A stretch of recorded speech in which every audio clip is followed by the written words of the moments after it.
What's up, guys? It is me, Mad Samurai 84 here, just doing a late edition of my PS Plus plays for June.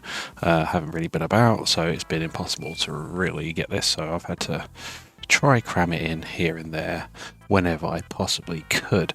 May was alright, but now we're in June. Actually, we're in July now. I'm recording this. I'm trying to get it out before the new lot of games come out.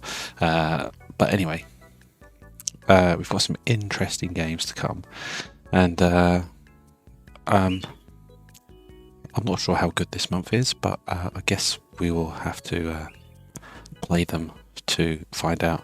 So I usually just like play through the games to say what I do like, what I don't like, and then I give a final thoughts, and I give a thumb score whether I think it's a good game and a thumb score whether I think it's a good offering. But because I've just had to play it, I'm just kind of giving like my final thoughts on each one and my scores, and then at the end I'll be doing like an overall score for the month.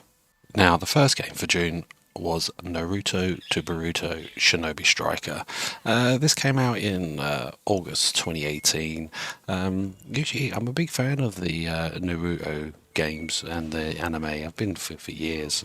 I've been playing them since like the PS2 days, but I do have to say I did love the Ubisoft games on the Xbox 360. Was it the Rise of the Ninja and Broken Bonds? They were awesome.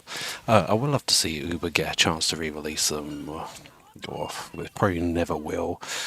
Probably stuck in like licensing hell to never be appreciated again. But the Ultimate Ninja Storm games were pretty damn good. I like those ones. Been playing those ones since they came out originally on the PS3. But yeah, I'm a big fan of it. But this game, it's a like a team-based game.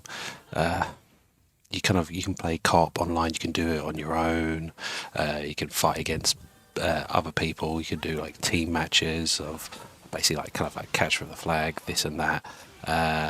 But you know, it's very different from the Ultimate Ninja Storm games. Very different in its gameplay and even its graphics. You know, the graphics do look like a big downgrade from the Storm series because the Storm series, well, I thought was looked pretty damn good, especially in those some of those fighting cutscenes. They were like unreal, look awesome.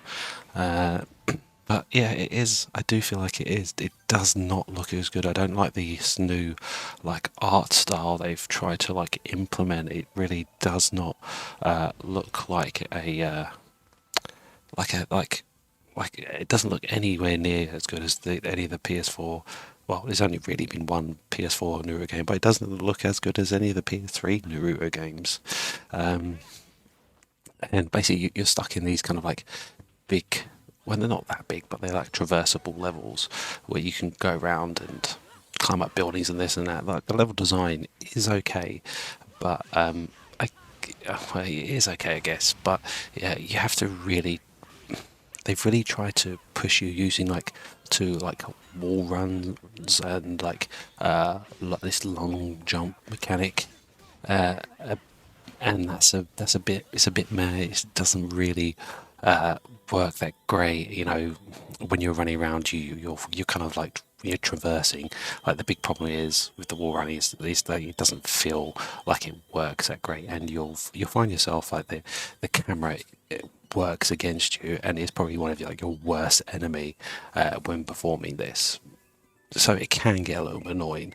And the combat is okay, but it gets a bit chaotic with like the lock-on feature, and the camera becomes rather useless because when people go past you, it doesn't really lock on that well to enemies that you're fighting. So it is a little bit annoying. I do find that there's not much meat on the bone of this game. You're mainly just doing like VR missions and then like online battles. There's nothing really else to do. There's not really any story. It's a bit of a shame. It seems like it's a bit of a it's they're trying to give some sort of like live type of vibe to it, but it's just there's nothing really much there. You know, the customization of the characters is all right. You can do this and that. You can change what type of role or weapons, jutsu, and that you go into battles with, which is good. Um, it's a bit of a grind leveling up and gaining scrolls to kind of like get more clothes and stuff like this. I think I managed to get up to like level in the end, like level 20 something, over a bit of time. It didn't take me too long, but it just doesn't feel like that fun, like trying to level up.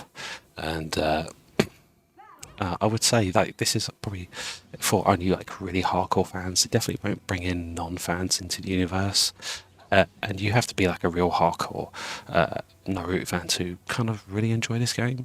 Like I really like Naruto, but this one that isn't that great, to be honest. It's a bit lacking of anything. What they really should look at is probably like retelling the story from the start in some sort of like fully open world action RPG or something like that. That would be more interesting. Like all like they've made the whole like world and you're traveling around it. That would be like so much more interesting and fun. But I have slightly enjoyed it, but not too much. But I also felt like somewhat disappointed playing this game, as it's no way near the level of finish and fun as the previous Naruto games.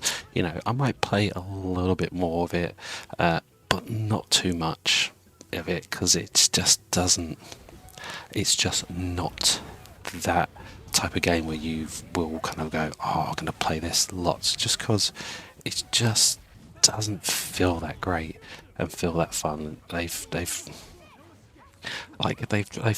tried to. I don't. You know what? I'm not really too sure what they've tried to do with this. They've tried to do something, and then, like overall, it's a very mid-tier game that seems like it is more of a live service, probably like to sell you like the season passes for content, and I know now why I never bought this when it originally came out, because when I first saw it, I just really was not feeling it at all, one bit. And now playing it, I can see I was right not to buy it from the start.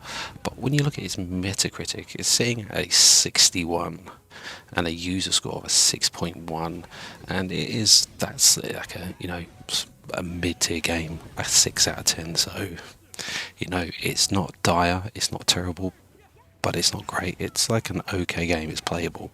So if I was to give my thumb scores, I would give a game score of like a thumb in the middle, because it is just an okay game.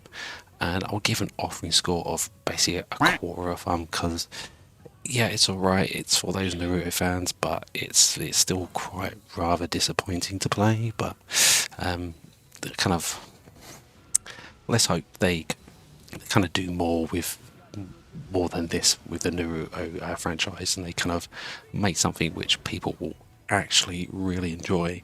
Like, just look at what Ubisoft did with those Xbox 360 games and make something similar to that, because I thought they were great. They were excellent games, and I've kind of been, since playing this, I'm like, oh, I wouldn't mind actually replaying those, because they were so much fun.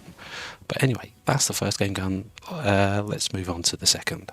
So our second title for June is Nickelodeon All-Star Brawl. This only came out in October last year, October 2021, which is usually can be a sign of not, well, it can be a not a good sign for when we get it so quick. There can be signs. Basically, this is like a brawler game, like a Super Smash Bros type game, with a bunch of Nickelodeon characters in it, really. And when I was looking at it, going over it, I was like, oh, okay. So when you first think, oh, it's a Smash Bros clone, that might have been, you look at the scores and stuff, okay, that might have been harshly looked upon. It can't be like that, okay. And then you start playing and you realise that it was praised too much, really. The scores it had got on like Metacritic is way too high, really, personally. Like, firstly, like, you go into like one of the few modes, it's only a couple of modes, and you see the roster. There's 22 fighters, which two of them which is like Garfield and Shredder, have been added since launch. And you go look for it, and you're like, okay. When you look at it and you think, okay, they've licensed like these characters. When you look at like the roster, you're like, okay, they've got 2 of the Teenage Mutant Ninja Turtles, and then they think it's a good idea to chuck in April O'Neil. You're gonna be in some real trouble. Like, if you can, why only 2 of the Turtles? Why don't you stick the other 2 and Splinter? It makes more sense for a brawler than April O'Neil. I got no offence, they could have April O'Neil as well, but have those ones as well. There are a few characters I don't know, as I am a bit old, but most of them I do know. But there's a few characters which I don't know, because I've seen some of this stuff, and just throughout the years, I've seen characters. Not necessarily seen the cartoons that they were in, but I've just seen the characters. But there's some I just like had no clue.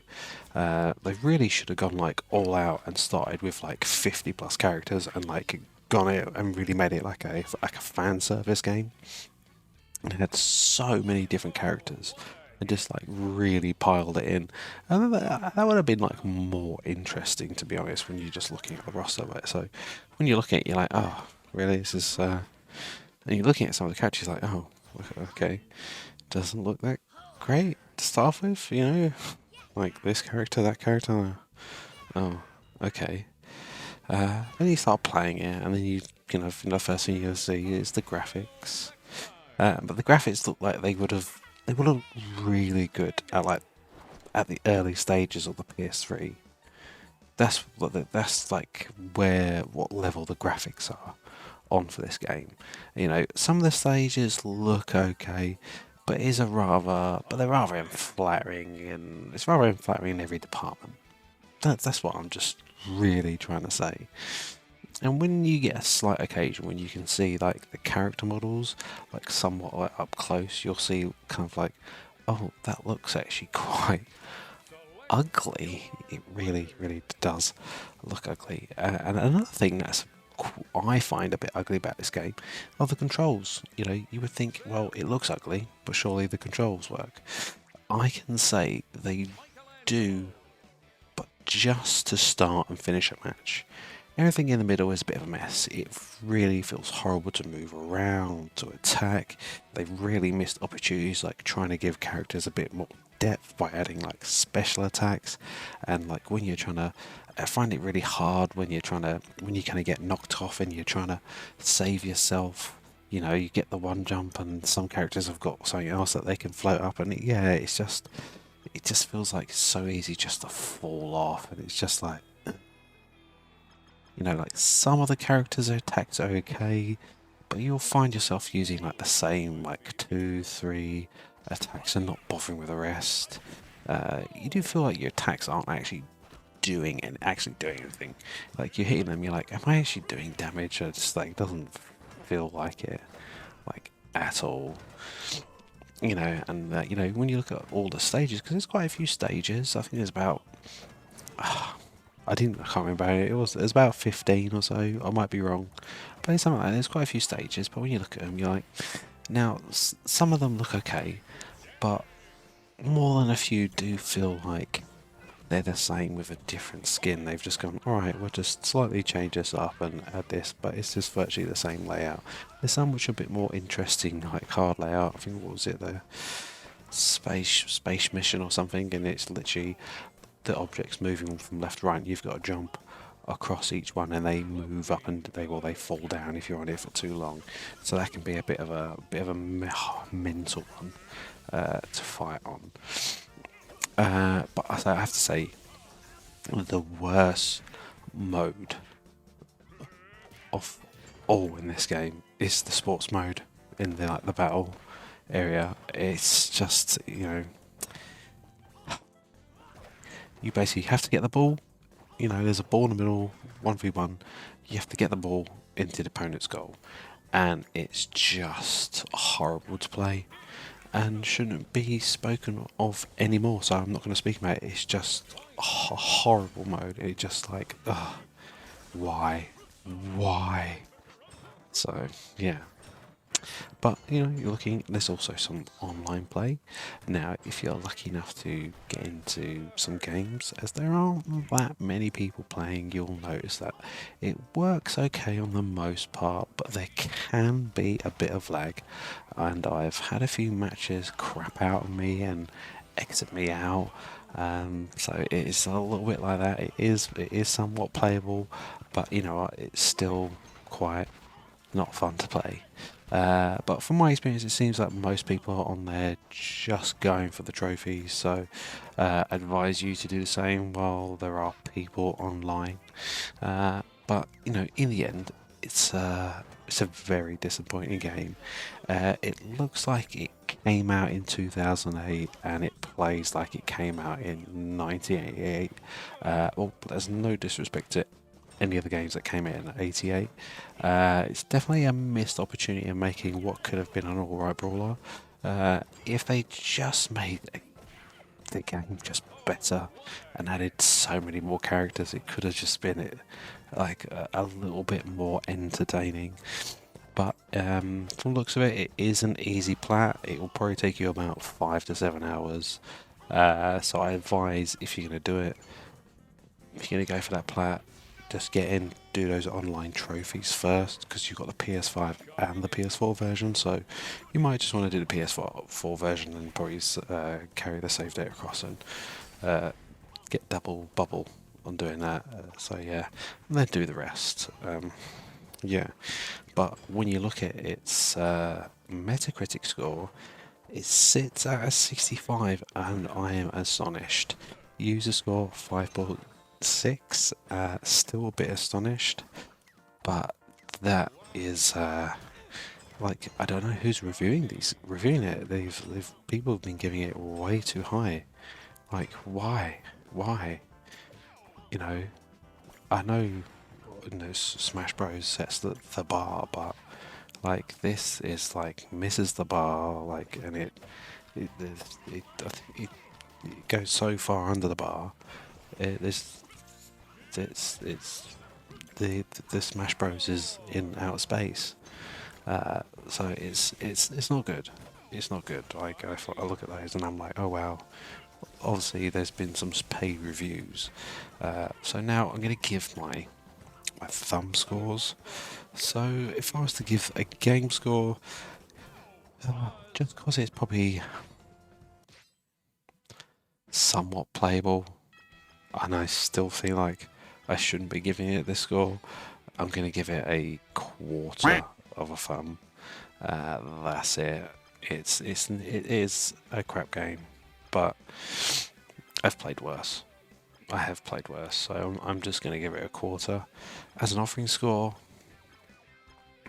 I was tempted to give it something just purely for the fact that it's an easy platinum and you can get 2 platinums if you really want to. But in the end, I think this is a terrible offering. So for my offering score, I'm going to give it a thumb down. It is that bad of a game, and literally, if you're going to do it, just do the platinums. Just, if you're one of those people, just add it onto your gamer card. Just do it, get it out of the way, over and done with, quick as possible, and then delete it, and just never ever play with it ever again. Now, to end June's PS Plus games, we've got probably one of the greatest games of a generation, I personally think, and that is the God of War that came out in April 2018. Now, just kind of like having a little playthrough of it and all that stuff, I still think it's one of the most graphically impressive games out there. The detail and everything is chef's kiss, just absolutely beautiful. There is really nothing negative to say about this game. Probably that it ends, the story finishes. Maybe the only slightly negative thing is you can say is the Valkyrie battles. There's these things with you battle Valkyries. If you want to go for the platinum, you got to fight these Valkyries. and I think there's like 10 of them. I haven't done it yet. I finished it years ago, and I want to go back. I would like to play on it, but you have to fight these Valkyries, and then you have to fight the final Valkyrie, and yeah, some of them are a bit ridiculous. They're a bit mental. It can be ridiculous, but if you're wanting to play on the game, you've got to battle them. They ain't easy. But yeah, the graphics are just absolutely stunning. The controls are pretty much perfect. The detail gone into everything is like on another level. And the thing I love is the way they've integrated Kratos, who is a Greek god. He's the god of war, and they've integrated him into the Norse mythology world. It's excellent. They've seamlessly fitted him in, and he fits in perfectly. Of just how they've done it and how they've treated Norse mythology is quite cool. I like it. That the combat it causes such delight. And of just taking out enemies, splitting them open. It's just like, oh, it's so satisfying. The big change in this game was the camera angle. Like from the older games, it really truly brings in sucks you into the world. And battles you encounter along this like father-son story.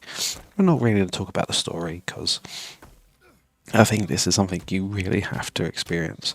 And like another thing that's excellent about this game is the voiceover work. It is just excellent. Some of the best performances you get. I think they won awards for the voice, for its voiceover. I'm pretty sure.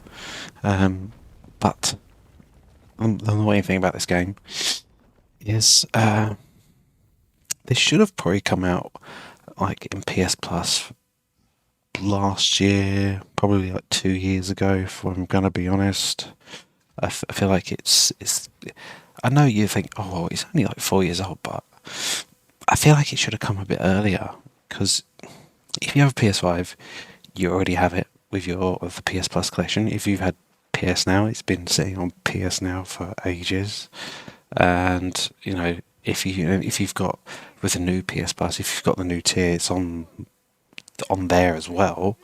So it probably wasn't a good idea, because it's been available in so many other places on on PS Plus subscriptions. It just they should have given us it. You know what, I'm gonna say last year, beginning of last year, they should have given us it. What they should have probably done is when they kind of delayed God of War Ragnarok to this year, because everyone was saying it was going to come out last year. They should have given it us then. Say, here you go, here's God of War, boom, bing, bang, done. But you can see why they've given it. It's basically like PR to bring hype to the upcoming, because they're supposedly going to announce the release date for God of War Ragnarok. So it's basically just to hype that up, which I can see why.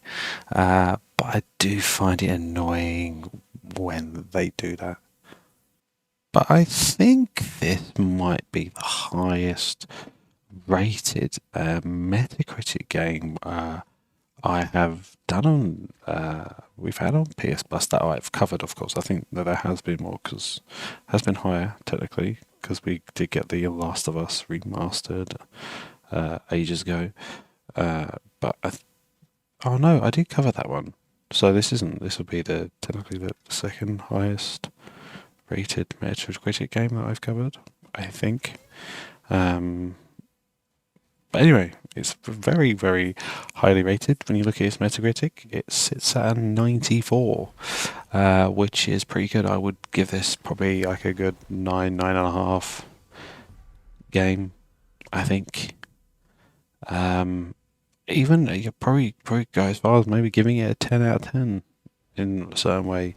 When you look at its user score, it's got a 9.1, so you can see basically anyone and everyone has liked it, really. There's a lot of people who have liked it, and it's highly rated. It's a really high rated game, and it is truly astonishing. The level design is everything is beautiful. Anything, level design, character design, everything is truly, truly astonishing. It really is an astonishing piece of work, and you can see a lot of love has gone into this game to make it so good, so good. So, if I gotta give my thumb scores as a game score, well, there's only one thing I can give it. It is a masterpiece. It is a game, one of the best games of the generation, I personally think.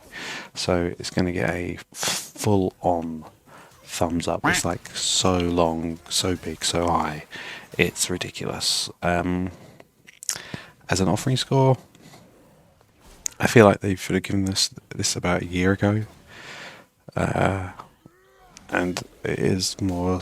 I don't like it when they do this whole "I'll give it to you" part of like our PR thing to hype up the release date of the next one. So I'm just going to give it a quarter of a thumb up. It should really be much higher. But if you haven't played this game or anything, I really recommend you playing it.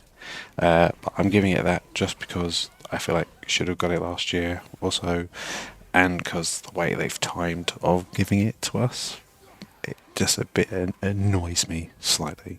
It really does. So if we look at overall for the month of June and we look at the games and then try and come up with an overall score. So first off, we started with Naruto to Baruto, Shinobi Striker. It was an okay game. Definitely, it's a mid-tier game. It's You're better off playing the other Naruto games. This isn't a great Naruto game, but it's okay. It plays well-ish, but it's not. I'd rather go and play the other ones. And I gave it a game score of a thumb in the middle and a offering score of a quarter of a thumb up. And secondly, we had a Nickelodeon All-Star Brawl. Now that game sucked. Hated it. Didn't think it was good. I'm still questioning why I've given the game score of a quarter of a thumb up. Because it probably should have been a thumb down, but maybe because it's a easy platinum, I don't know. So that was the game score, and an offering score I gave a thumb down because it's not a good offering. We shouldn't be getting this at all. And lastly, for the month, is God of War, a true masterpiece. It really is. So gave it a game score of a thumb up, of course, and I gave it a offering score of a quarter of a thumb up just because I feel like we should have got this last year and all that jazz I've just spoke about. But if I was to give an overall score for the month, I think I would probably go for an overall game score of a thumb in the middle and an overall offering score of a quarter of a thumb up. So it's not a great month. We have got one truly great game. That's it. All the rest are either rubbish or mid. And it's kind of showed up really. But anyway, that is my PS Plus Plays videos done for June. I am going to attempt to get July's out done much quicker. It's just been incredibly hard, but I'm moving countries again, so maybe when I'm back in place I was before I moved 6-7 months ago, I might be able to get things done a bit quicker. Hopefully, fingers crossed. Anyway, please like and subscribe to the channel, that would be great. Let me know your thoughts in the comments about the games we got this month. What did you like, what did you not like? And anyway, what do you think of July's games? I've seen them. They've released them of what they are, and I think it looks all right. Let me know your thoughts. Anyway, until next time, guys, take care, look after yourselves, and yeah, bye.